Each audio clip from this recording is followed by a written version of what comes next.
Zero point থেকে সদরঘাট এই রাস্তা উন্মুক্ত রাখতে হবে।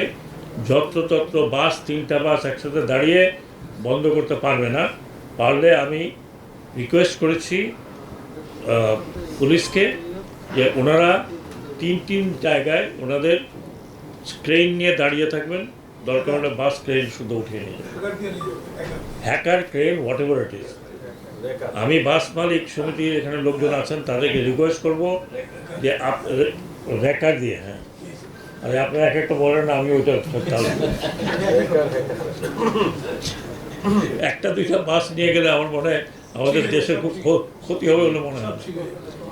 এই রাস্তায় যে গোলাপ শাহ বাজার থেকে শুরু হয় সদরঘাট পর্যন্ত একটা এমন বিশৃঙ্খল অবস্থা হয় যে কেউ 3টার সময় রওনা হলে লঞ্চ ধরতে পারে না 7টার সময়। এইটা একটা সভ্য দেশ, একটা সভ্য শহরে তো হয় না।